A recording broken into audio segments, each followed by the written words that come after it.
Here comes the money. Here we go. Money talk. Here comes the money. Mitch, what's going on, my friend? It's good to see you, Dash. Thank you very, very much for taking some time. I know we had some technical difficulties with loss of Wi-Fi, but we were able to make it happen. Yeah, man, we got the hot spot. I'm ready to rock and roll. I'm excited about today. Let's do this thing. I love it.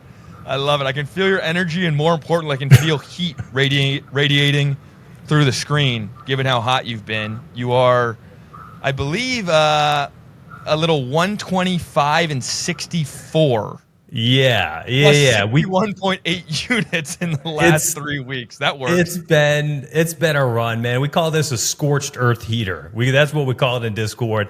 It's been exciting, you know. It's one of those moments too where if you've been betting for a long time, you understand when you have these, just enjoy it. Be in the moment, be excited, because, you know, sports betting's not always going to be a 67% win rate and you're making 60 units in 3 weeks. It's just not.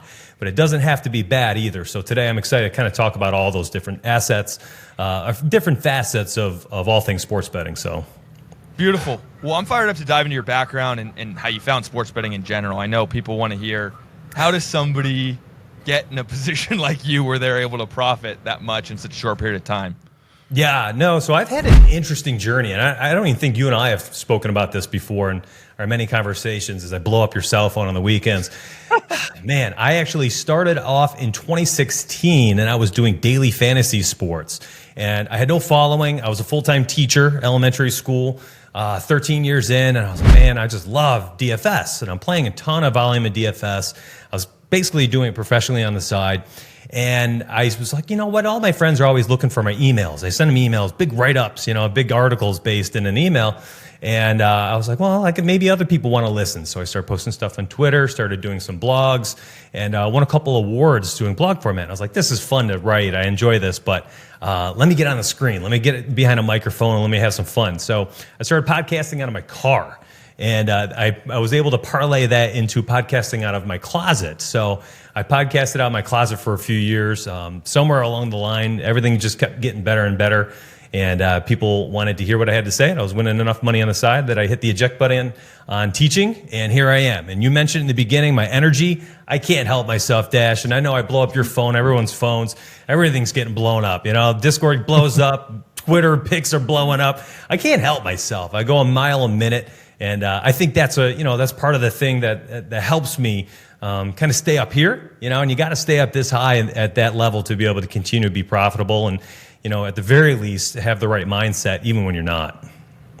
Absolutely. High energy is an understatement. I'm sure your students miss that, but the sports gambling world is very, very happy to have this energy. So at what point did you didn't say the exact timeline, like when did this become a full-time gig for you? Beginning of pandemic, believe it or not. It was kind of had a decision point. Do I want to dive headfirst into this and just run with it? Things are going very well personally with playing DFS and betting. I've got a decent enough following at this point. Do I just give it a ride and see what happens? And it was May of 2020. I just hit the eject button on my teaching career after decade and a half, and I dove headfirst into this arena. And here we are doing podcast with Dash. Congratulations to you. That's a super inspiring story, flat out. I appreciate that. Not many people, one, have the ability to do so, and two, to have the actual guts to do it. And clearly it's paying off. You have built a massively successful dub club. Thank you. You have other ventures going on, beyond just your dub club. I would love to dive into handicapping specifically. Sure. And how I want to say something though, of, Dash. Something's mulling over in the back of my mind after you made a comment there. I have had success, and I've found success over the years, but I think a lot of that truly is a credit to the people I've surrounded myself with. People like yourself who have, a like-minded goal of putting together a community where people can get together and figure this thing out against the books together, right? And I feel like that's what Dub Club has become. It's a community of people who can get together and they're able to find the resources they want to be better at sports betting. And, that was kind of my mission in the very beginning. It was create a community. It wasn't even a pay for access type thing. It was just, hey, let's do this Discord thing. Let's all get together and let's try to dominate DraftKings. And that's kind of where it stemmed from. And it just blossomed from there. I appreciate having the opportunity to chat with you today, because it also allows me to kind of go back to those initial things that, kind of set me down this path. And, ideally, we're going to uncover some of those things that have probably been bouncing around the back of my mind that I don't think about very often. But the community aspect's just been, honestly, the most exciting part of this. And, the Dub Club community is wild. I mean, you guys have the greatest community I've ever come across. I've been doing this since 2016. I mean, we're talking, a little over 7 years now. And, meeting you guys a couple months ago, the DC community, man, it's an insane, ravenous group of people. And it's a lot of fun. I'm having a great time, man. Every time I think of you, I think of iron sharpens iron. Like, you Thank you. Truly are one of the top in the industry, and you push us in ways that a lot of people don't. It's like you said earlier, very like-minded mission of trying to be the best, and Dub Club wants to be the best, and you want to be the best, and so we're constantly pushing each other to strive and be better and better and better. But I want to talk about how I get better at sports betting. Tell me about your daily process, your daily routines, and how you even start to go on a run like you've been on for the last 3 weeks. Yeah, no doubt about it. So a lot of it has to do with a lack of sleep and a ton of coffee. I kid you not. I mean, even just last night, and people don't know, I'm not supposed to be talking last night when we're talking a podcast that will be around forever. But it's May 23rd. Last night I had posted a Dub Club post at like 1 a.m. and I literally said, hey, what's up, fam? Just got my hotspot back. I'm burning the midnight oil. Found these 3 edges for tomorrow. Here's 2 of them that are plus odd bets. And I really like this spot that we're going back to for the NBA game between Boston and Miami. I can't help myself. It's like with the slate might be going on and we're all enjoying sports, on a Tuesday or a Monday night. In the back of my mind, I'm like, well, what's going on for tomorrow already? And I really do. I start diving into the next day, the night before, every night. And I'm usually up to like 1:30 in the morning. I do all that. I get up with the kids in the morning. I'm just, I've heard this on Joe Rogan's podcast before. There's a small portion of people that are able to just run on like 6 hours or less, and their bodies just don't need more. I don't know if I'm that person. I think I'm perpetually tired, but I fuel myself with coffee in the morning so I can get here and do what I need to do. But I'm doing okay. I stay up a little bit later. I like to do a lot of research the night before. And then, at the very least, it gives me kind of like I use the night before research as a compass. And then the next morning when I get up, I've got my direction I need to go. I've got a list of plays I'm thinking about, and I dive in. I kind of glossed over it in the beginning. I give a lot of credit to my success over the years, and specifically recently, to the people I surround myself with. And I mentioned Dub Club earlier. The MySparry product is I've got a team of like data analysts and people who run simulation models, and they just feed me this back end stuff on like these open-ended Google Docs that I can just view at any time, whether they're on the website or not. And I get to look at them, and I get to do all the information, readouts that I want, and I can look at all the signals they have for me.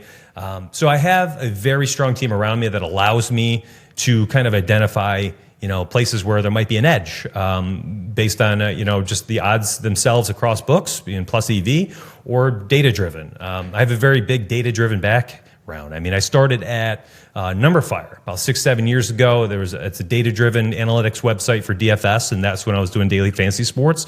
And that's one of the places along my journey I picked up some information, some skills that have been valuable for me to use now. So it's a very long night, and then the morning starts off being dad.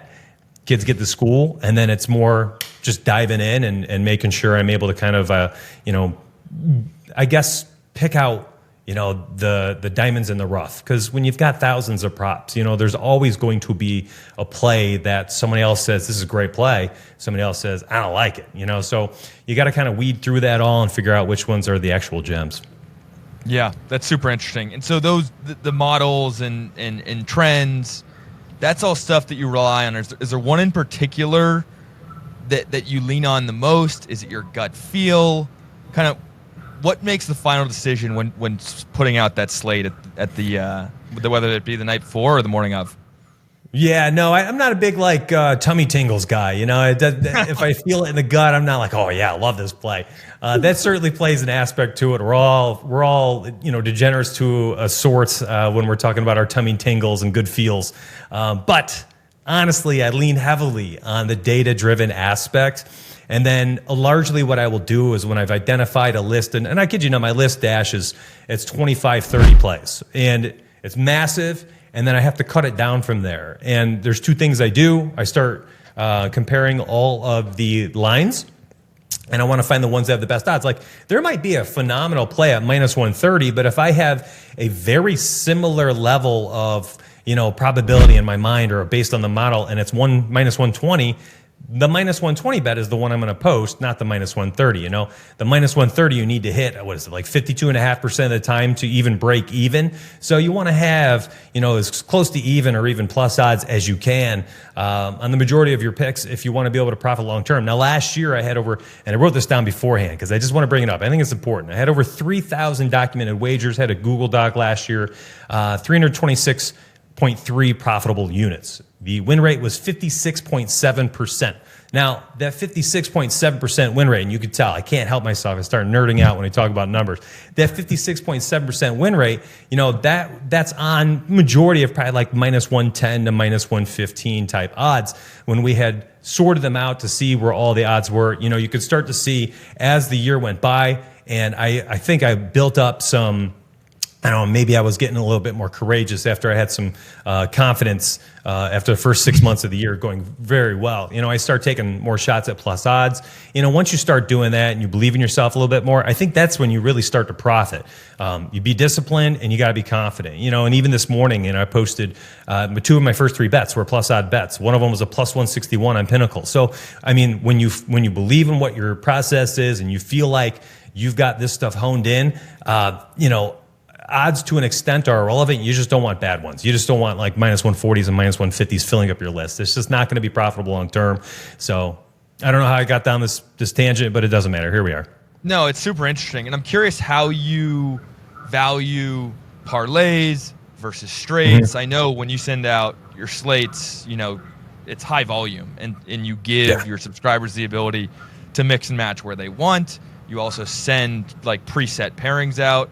If I'm a subscriber of yours, how do I decide what to play straight and what to parlay? Yeah, that's a great question. That's a phenomenal question. That's one of those things that I feel like as a teacher, I've had some success at organizing this stuff, because it is a lot. If you're just looking to open up an app and you want a byline where it just says, Texas over 4.5 team total, there's that out there. I'm not going to be that person, and that's okay. That's why I think makes Dub Club amazing. If you want stuff that I will provide, I will fill a specific, niche that certain people want. And then there's other things on Dub Club, that have, different types of delivery systems that might be more adequate for what you're looking for. Now, for me, I like to organize them in multiple posts. I'll do like a straights, AM straights post, PM straights post, AM parlays, whatever it might be. And then I'll organize it based on the site. Here's the parlays I'm using on sportsbooks. Here's the parlays for prize picks. Here's what I'm doing on Underdog Fantasy and Sleeper and so on and so forth. Hey, I found these on Fliff. This is the straights picks. Or these two were on DK Sportsbook. I mean, just this morning I had posted a minus 109 hits parlay. And I had showed the odds for both DK, I believe, and FanDuel. So I do try to show people, hey, depending on what book, what access you have, or what you prefer, books wise, there are options out there. And, I think generally, as long as people are smart with, odd shopping a little bit across the books that they feel comfortable using, I think people more often than not will find themselves successful if they're following my plays. I mean, it's a proven thing over, 3,000 bets last year. And, if anybody has a pulse on Twitter, you understand what's happening here. Yeah. I will say, when I saw this heater brewing, I had to jump on the train. I am a subscriber of yours. My man. Not only do I play the straights, I generally will mix and match the straights as well because that's how hot you are running. So it's thank you. It's been fun and helped me build up my bankroll a little bit. Yeah, no doubt, man. It's one of those things too I love about Twitter and some of these other platforms is, it's here's the transparency, right?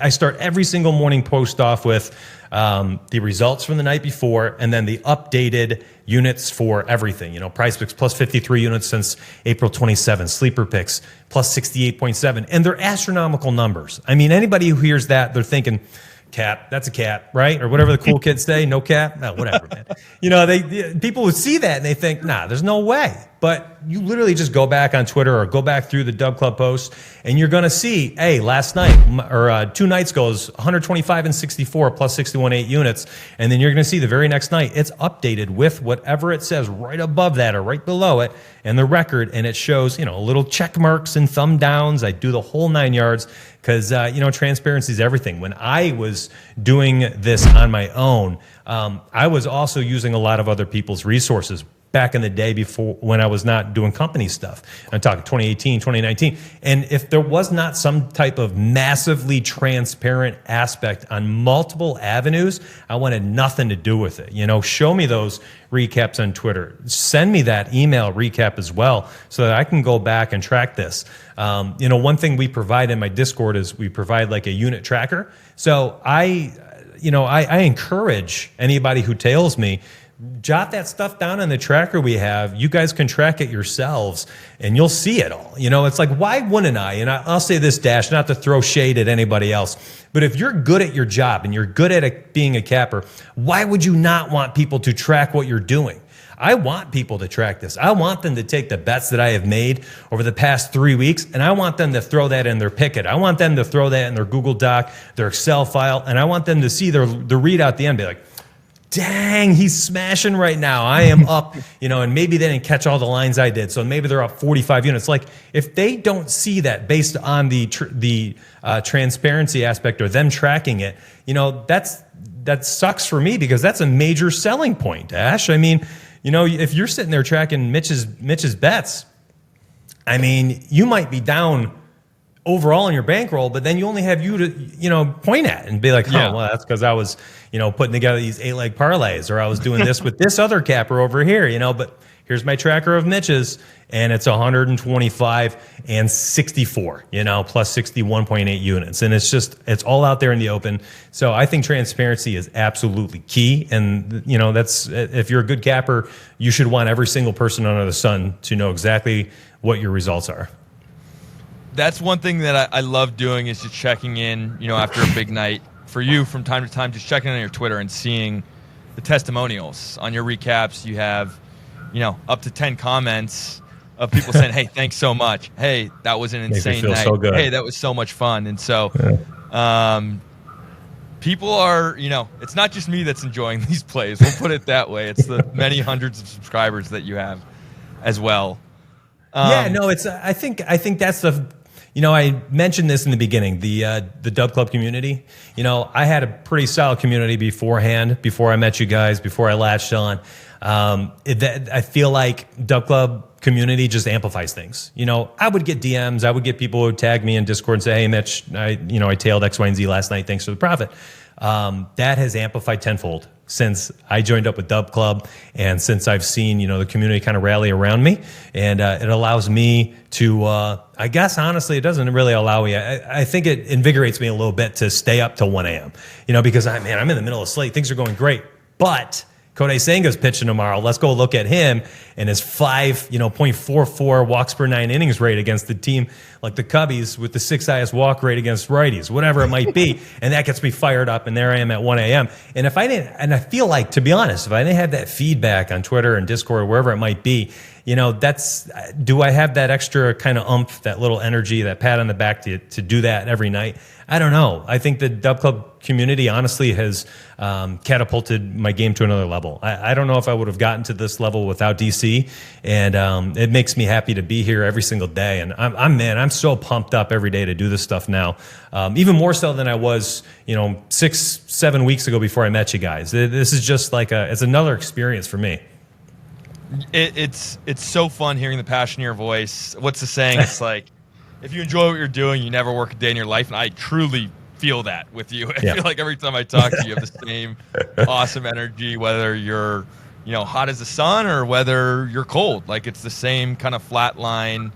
I wouldn't say flat line. It's the same high level of energy at all times. And so hats off to you. Another thing, those were very kind words about the DC community, but you've made it very affordable for everybody to subscribe. And so that's why you have received the love and passion for your product that you have is because anybody can subscribe to it. And so that's one thing that I really respect about you is you're not, charging $100 a month like you easily could be. It's very affordable and opens the door for each and everybody on gambling Twitter to join. Yeah.